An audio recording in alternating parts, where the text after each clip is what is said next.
Уважаемые граждане России, Chers citoyens russes, дорогие друзья, chers amis, сегодня aujourd'hui, считаю необходимым il me semble nécessaire к трагическим de revenir sur les événements tragiques происходящим qui se déroulent dans le Donbass и ключевым et вопросам. sur les questions clés liées à la sécurité de la Russie.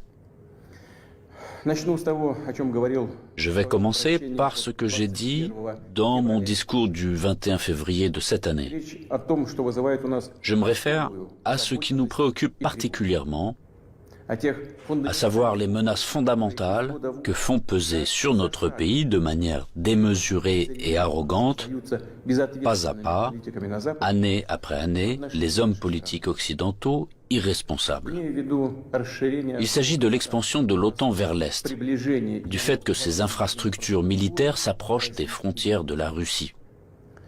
Хорошо известно, что на протяжении On sait très bien que depuis 30 ans, nous nous efforçons, avec persistance et patience, ведущими странами de parvenir à un accord avec les principaux pays de l'OTAN sur les principes de sécurité égale et indivisible en Europe. Мы постоянно En réponse à nos propositions, ça n'a toujours été que soit des tromperies et des mensonges cyniques, давление и ou des tentatives de pression et de chantage, alors que l'Alliance Atlantique, malgré toutes nos protestations et préoccupations, ne cesse de s'élargir. неуклонно расширяется. Военная машина La machine de guerre est en marche, и, et, повторю, je le répète, приближается elle s'approche très près de nos frontières. Почему все это происходит? Pourquoi tout cela arrive-t-il? Откуда это? Pourquoi cette attitude arrogante consistant à parler dans l'optique de sa propre exclusivité, infaillibilité et permissivité? Откуда наплевательская? D'où vient cette attitude indifférente et dédaigneuse à l'égard de nos intérêts et de nos demandes absolument légitimes? Ответ ясен.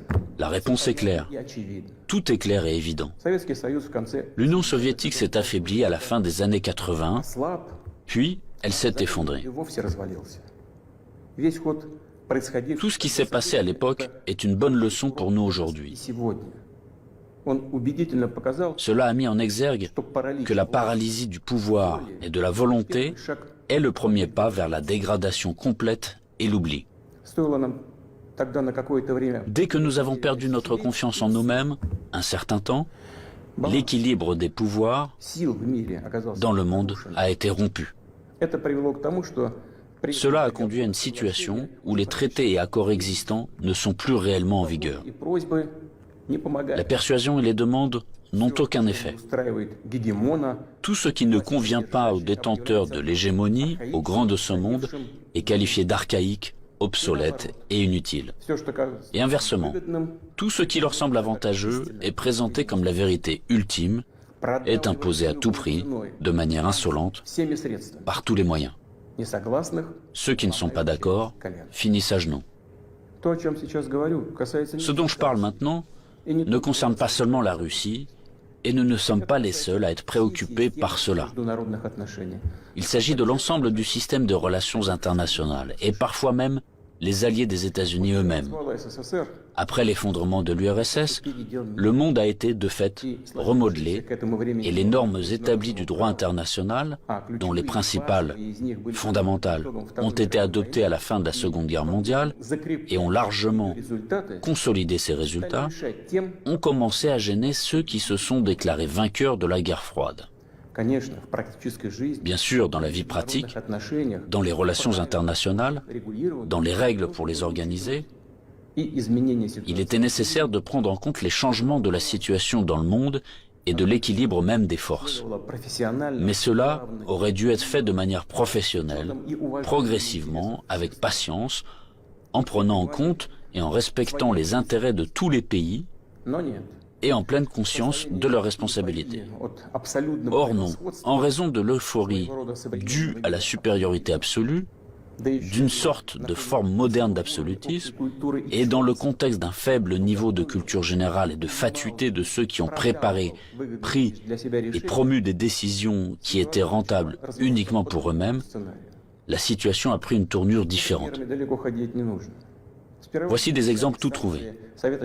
Tout d'abord, sans aucune autorisation du Conseil de sécurité de l'ONU, ils ont mené une opération militaire sanglante contre Belgrade. Ils ont utilisé des avions, des missiles en plein cœur de l'Europe. Plusieurs semaines de bombardements continus sur des villes pacifiques, sur des infrastructures vitales. Il est nécessaire de rappeler ces faits, car certains collègues occidentaux n'aiment pas se souvenir de ces événements. Et quand nous en parlons, ils préfèrent faire référence non pas aux normes du droit international, mais aux circonstances qu'ils interprètent comme ils l'estiment nécessaires. Puis est venu le tour de l'Irak, de la Libye et de la Syrie.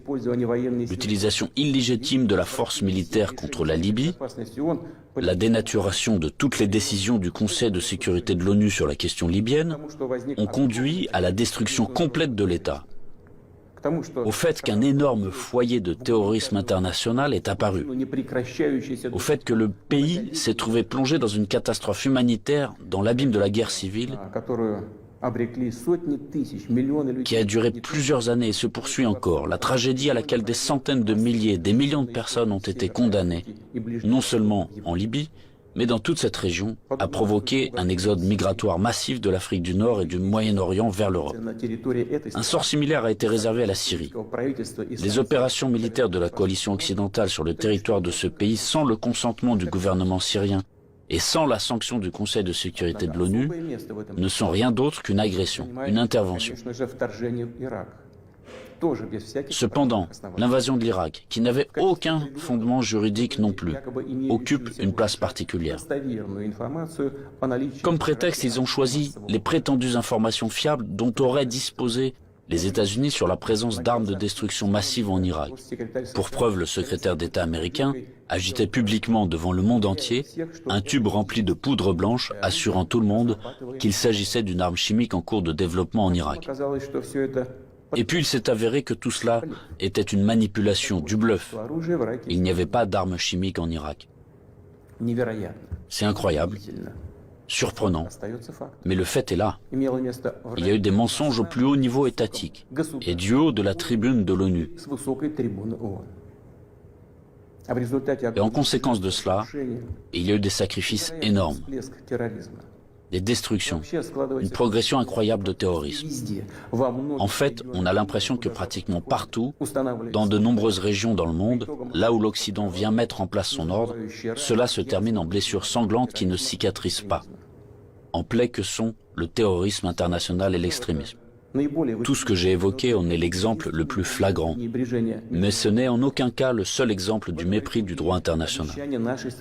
S'ajoutent à cela les promesses faites à notre pays de ne pas étendre l'OTAN d'un pouce vers l'Est.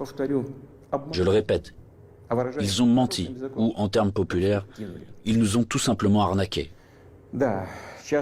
Oui, on entend souvent dire que la politique est quelque chose de sale, peut-être, mais quand même pas à ce niveau-là. Après tout, un tel comportement de tricheur contredit non seulement les principes des relations internationales, mais surtout les normes de moralité et d'éthique généralement reconnues. Où sont la justice et la vérité ici? Ce ne sont que des mensonges et de l'hypocrisie. Par ailleurs, des hommes politiques, des politologues et des journalistes américains eux-mêmes écrivent et parlent du fait qu'un véritable empire du mensonge a été créé aux États-Unis ces dernières années. Difficile de ne pas être d'accord avec ça, c'est ainsi. Mais il ne faut pas jouer les modestes. Les États-Unis restent un grand pays, une puissance avec un rôle moteur. Tous leurs satellites non seulement leur donnent raison, avec résignation et humilité, ils se joignent à leur rhétorique pour n'importe quelle raison, mais ils copient également leur comportement. Ils acceptent avec enthousiasme les règles proposées. Par conséquent, nous avons toutes les raisons d'affirmer avec certitude que l'ensemble de ce qu'on appelle le bloc occidental, formé par les États-Unis à leur image, est, dans cet ensemble, cet empire du mensonge.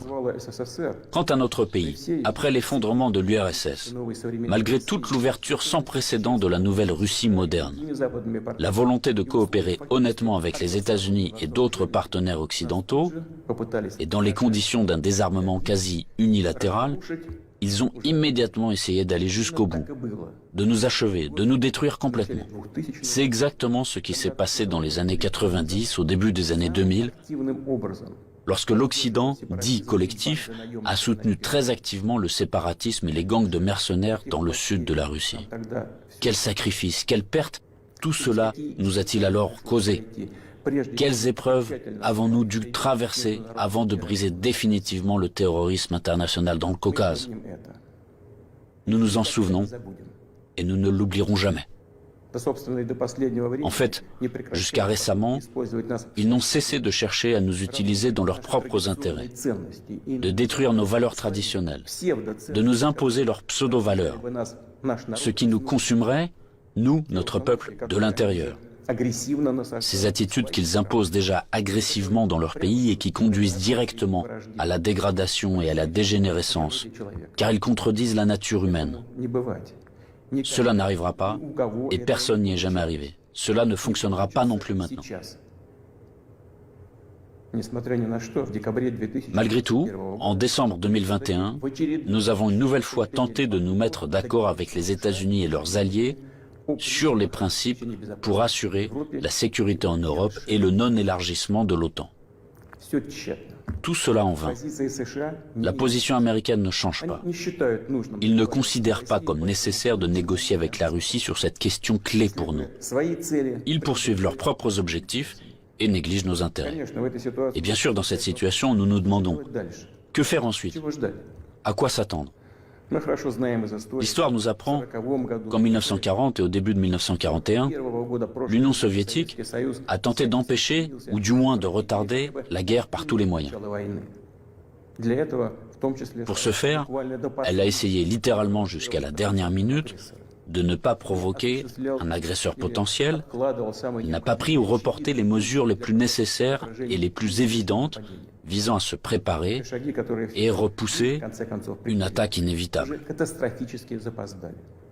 Et les mesures qui ont finalement été prises étaient dramatiquement tardives. En conséquence, le pays n'était pas prêt à faire face à pleine capacité à l'invasion de l'Allemagne nazie qui attaquait notre patrie sans déclaration de guerre le 22 juin 1941. L'ennemi a été arrêté, puis écrasé, mais à un coût colossal. La tentative d'amadouer l'agresseur à la veille de la Grande Guerre patriotique s'est avérée être une erreur qui a coûté cher à notre peuple. Au cours des premiers mois de la guerre, nous avons perdu de vastes territoires stratégiquement importants et des millions de personnes. Nous ne ferons pas une telle erreur une deuxième fois. Nous n'en avons pas le droit. Ceux qui revendiquent la domination mondiale publiquement, en toute impunité et, je le souligne, sans aucune justification, nous déclarent, nous, la Russie, leur ennemi. En effet, ils disposent aujourd'hui de grandes capacités financières, scientifiques, technologiques et militaires. Nous en sommes conscients et nous évaluons objectivement les menaces qui nous sont adressées constamment dans le domaine de l'économie, ainsi que notre capacité à résister à ce chantage impudent et permanent. Je le répète, nous les évaluons sans illusion, de manière très réaliste. En ce qui concerne le domaine militaire, la Russie moderne, même après l'effondrement de l'URSS et la perte d'une grande partie de son potentiel, est aujourd'hui l'une des puissances nucléaires les plus fortes du monde, et elle dispose en outre d'avantages en ce qui concerne un certain nombre d'armes de pointe. Il ne devrait donc faire aucun doute qu'une attaque directe contre notre pays entraînerait une défaite et des conséquences désastreuses pour tout agresseur potentiel. Cependant, les technologies, y compris en matière de défense, évoluent rapidement. Le leadership dans ce domaine a changé et changera encore demain, tandis que la conquête militaire des territoires adjacents à nos frontières, si nous laissons cela se produire, se poursuivra pendant des décennies, ou peut-être pour toujours.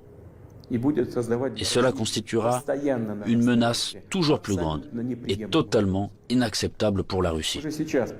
Aujourd'hui même, alors que l'OTAN s'étend vers l'Est, la situation pour notre pays se dégrade et devient chaque année plus dangereuse. En outre, ces derniers jours, les dirigeants de l'OTAN ont explicitement évoqué la nécessité d'accélérer, de forcer l'avancée des infrastructures de l'Alliance vers les frontières de la Russie. En d'autres termes, ils renforcent leur position. Nous ne pouvons plus nous contenter de regarder ce qui se passe. Ce serait complètement irresponsable de notre part. La poursuite de l'expansion de l'infrastructure de l'Alliance Atlantique, la conquête militaire des territoires de l'Ukraine qui a commencé, tout cela est inacceptable pour nous. Le problème, bien sûr, ce n'est pas la structure de l'OTAN elle-même. Elle n'est qu'un instrument de la politique étrangère des États-Unis. Le problème est que sur les territoires qui nous sont adjacents, je vous le fais remarquer, sur nos propres territoires historiques, une anti-Russie est en train d'être créée, qui a été placée sous un contrôle extérieur total, qui est colonisée de manière active par les forces armées des pays de l'OTAN, et où il y a un afflux d'armes les plus modernes. Pour les États-Unis et leurs alliés, il s'agit de ce qui est qualifié de politique de dissuasion de la Russie, de dividendes géopolitiques évidents. Et pour notre pays, c'est finalement une question de vie ou de mort. La question de notre avenir historique en tant que peuple. Ce n'est pas une exagération, c'est la vérité. C'est une menace réelle, non seulement pour nos intérêts, mais pour l'existence même de notre État, pour sa souveraineté. C'est cette même ligne rouge dont on a parlé à plusieurs reprises. Ils l'ont franchie. Par conséquent, il faut parler de la situation dans le Donbass. Nous voyons que les forces qui ont effectué un coup d'État en Ukraine en 2014 ont pris le pouvoir et le conservent, de fait, à l'aide de procédures électorales décoratives et ont finalement renoncé à un règlement pacifique du conflit. Pendant 8 années infiniment longues, nous avons fait tout notre possible pour que la situation soit résolue par des moyens pacifiques et politiques. Tout cela en vain. Comme je l'ai dit dans mon précédent discours, on ne peut pas regarder sans compassion ce qui se passe là-bas. Il n'était tout simplement plus possible de supporter tout cela. Il était nécessaire de mettre fin immédiatement à ce cauchemar, au génocide des millions de personnes qui y vivent, dont le seul espoir est la Russie, dont le seul espoir est en nous. Ce sont ces aspirations, ces sentiments, la douleur des gens qui ont été pour nous le principal motif pour décider de reconnaître les républiques populaires du Donbass. Voilà ce qui me paraît important de souligner davantage. Les principaux pays de l'OTAN, pour parvenir à leurs propres objectifs, soutiennent en Ukraine les nationalistes extrêmes et les néo-nazis, qui à leur tour ne pardonneront jamais aux Criméens, aux habitants de Sébastopol, leur libre choix, à savoir la réunification avec la Russie.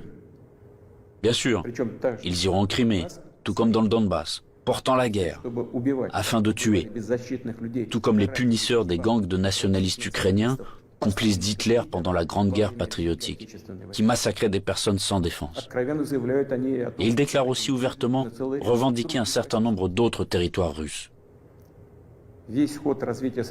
Tout le cours des événements et l'analyse des informations reçues montrent que l'affrontement de la Russie avec ses forces est inévitable. Ce n'est qu'une question de temps. Ils se préparent, ils attendent le moment favorable. Maintenant, ils revendiquent également la possession d'armes nucléaires. Nous ne laisserons pas faire ça. Comme je l'ai déjà mentionné auparavant, après l'effondrement de l'URSS, la Russie a accepté de nouvelles réalités géopolitiques. Nous respectons et nous traiterons avec respect tous les pays nouvellement formés dans l'espace post-soviétique. Nous respectons et respecterons leur souveraineté, comme en témoigne l'aide que nous avons apportée au Kazakhstan qui a fait face à des événements tragiques et à un défi lancé à son statut d'État et à son intégrité. Mais la Russie ne peut pas se sentir en sécurité, se développer, exister avec une menace constante venant du territoire de l'Ukraine contemporaine. Je rappelle que dans les années 2000-2005, nous avons riposté militairement aux terroristes du Caucase, défendu l'intégrité de notre État, préservé la Russie. En 2014, nous avons soutenu les Criméens et les résidents de Sébastopol. En 2015, nous avons utilisé les forces armées pour mettre un obstacle sûr à l'infiltration de terroristes de Syrie en Russie. Nous n'avions pas d'autre moyen de nous protéger. La même chose se produit à l'heure actuelle. On ne nous a tout simplement pas laissé d'autres possibilités de protéger la Russie, notre peuple, à l'exception de celles que nous devrons utiliser aujourd'hui. Les circonstances exigent que nous prenions des mesures décisives et immédiates. Les républiques populaires du Donbass ont demandé de l'aide à la Russie. À cet égard, conformément à l'article 51, partie 7 de la Charte des Nations Unies, conformément à l'autorisation votée par le Sénat de la Fédération de Russie et en application des traités d'amitié et d'assistance mutuelle avec la République populaire de Donetsk et la République populaire de Lugansk, ratifiés par l'Assemblée fédérale le 22 février dernier, j'ai décidé de mener une opération militaire spéciale. Son objectif est de protéger les personnes qui souffrent des abus et du génocide de la part du régime de Kiev depuis 8 ans. À cette fin, nous nous efforcerons de démilitariser et de dénazifier l'Ukraine et de poursuivre en justice ceux qui ont commis des crimes nombreux et sanglants contre des civils, y compris des citoyens de la Fédération de Russie. Dans le même temps, nous ne planifions pas d'occuper des territoires ukrainiens. Nous n'avons pas l'intention d'imposer quoi que ce soit à qui que ce soit par la force. Cependant, nous entendons de plus en plus souvent dire en Occident que les documents signés par le régime totalitaire soviétique qui instaurèrent les résultats de la Seconde Guerre mondiale ne devraient plus être appliqués. Eh bien, quelle est la réponse à cette question? Les résultats de la Seconde Guerre mondiale sont sacrés, tout comme les sacrifices de notre peuple sur l'autel de la victoire sur le nazisme. Et cela ne contredit pas les hautes valeurs des droits de l'homme et des libertés fondées sur les réalités de toutes les décennies d'après-guerre. Cela n'annule pas non plus le droit des peuples à l'autodétermination stipulé par l'article 1er de la Charte des Nations Unies. Je tiens à vous rappeler que ni lors de la création de l'URSS, ni après la Seconde Guerre mondiale, personne n'a jamais demandé aux habitants de certains territoires faisant partie de l'Ukraine d'alors comment ils voulaient eux-mêmes organiser leur vie.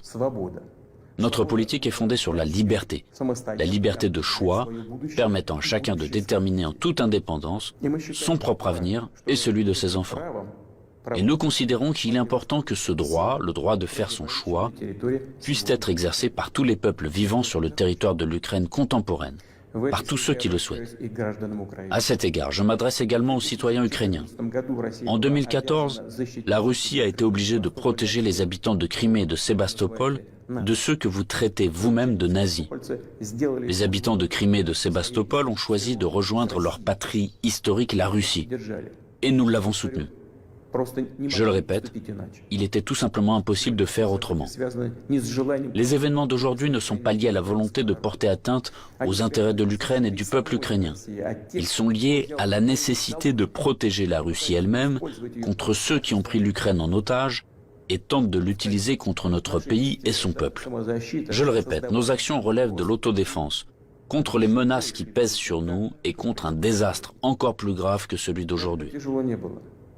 Aussi difficile que cela puisse être, je vous demande de le comprendre et je vous appelle à la coopération pour tourner au plus vite cette page tragique et avancer ensemble, pour ne permettre à personne de s'immiscer dans nos affaires, dans nos relations, mais les développer de manière indépendante, afin que cela réunisse les conditions nécessaires à la résolution de tous les problèmes et, malgré l'existence de frontières entre les États, nous renforcerait de l'intérieur comme si nous ne formions qu'un. Je crois en cela. Je crois que tel est notre avenir. Je dois également m'adresser aux militaires des forces armées ukrainiennes. Chers camarades, ce n'est pas pour que les néo-nazis d'aujourd'hui prennent le pouvoir en Ukraine que vos pères, vos grands-pères, vos arrière-grands-pères se sont battus contre les nazis en défendant notre patrie commune. Vous avez prêté serment d'allégeance au peuple ukrainien et non à la junte hostile au peuple qui pille l'Ukraine et persécute ce même peuple. Ne suivez pas ces ordres criminels. Je vous exhorte à déposer les armes immédiatement et à rentrer chez vous. Je tiens à le préciser, tous les militaires de l'armée ukrainienne qui obéissent à cette exigence pourront librement quitter la zone des hostilités et retourner auprès de leur famille. Une fois de plus, j'insiste fortement. Toute responsabilité pour une éventuelle effusion de sang reposera entièrement sur la conscience du régime au pouvoir sur le territoire de l'Ukraine. Maintenant, quelques mots importants, très importants, pour ceux qui seraient tentés de s'ingérer dans les événements en cours. Quiconque essaiera d'interférer contre nous, et plus encore de créer des menaces pour notre pays, pour notre peuple, doit savoir que la réponse de la Russie sera immédiate et mènera à des conséquences auxquelles vous n'avez jamais fait face dans votre histoire. Nous sommes prêts à n'importe quelle évolution de la situation. Toutes les décisions nécessaires à cet égard ont été prises. J'espère être entendu. Chers citoyens russes, le bien-être, l'existence même d'États et de peuples entiers, leur succès, leur viabilité, trouvent toujours leur origine dans le puissant système des racines englobant leur culture et leurs valeurs. L'expérience et les traditions de leurs ancêtres, et bien sûr, dépendent directement de la capacité à s'adapter rapidement à une vie en constante évolution, de la cohésion de la société, de sa volonté de se consolider, de rassembler toutes les forces pour aller de l'avant. Les forces sont toujours nécessaires, toujours. Mais la force peut être de qualités diverses. La politique de l'empire du mensonge que j'ai évoquée au début de mon intervention repose avant tout sur la force brutale et directe. Dans de telles situations, nous disons, quand il y a de la force, pas besoin d'avoir quelque chose dans la tête. Or, nous savons que la vraie force réside dans la justice et la vérité, qui sont de notre côté. Et s'il en est ainsi, alors il est difficile de ne pas être d'accord avec le fait que c'est la force et la volonté de se battre qui sont les fondements de l'indépendance et de la souveraineté, les fondations nécessaires et uniquement sur lesquelles on peut construire son avenir de manière fiable, construire sa maison, fonder sa famille, sa patrie. Chers compatriotes, je suis convaincu que les soldats et les officiers des forces armées russes fidèles à leur pays accompliront leur devoir avec professionnalisme et courage. Je ne doute pas que tous les niveaux du pouvoir et les spécialistes responsables de la stabilité de notre économie, du système financier et du domaine social, ainsi que les dirigeants de nos entreprises et tous les milieux d'affaires russes travailleront d'une manière harmonieuse et efficace. Je compte sur une position consolidée patriotique de tous les partis représentés au Parlement et des forces publiques. Après tout, comme cela a toujours été dans l'histoire, le destin de la Russie se trouve entre les mains fiables de notre peuple multinational. Cela signifie que les décisions adoptées seront exécutées, que nos objectifs seront atteints et que la sécurité de notre patrie sera garantie d'une manière sûre. Je crois en votre soutien et en la force invincible que nous donne l'amour de la patrie.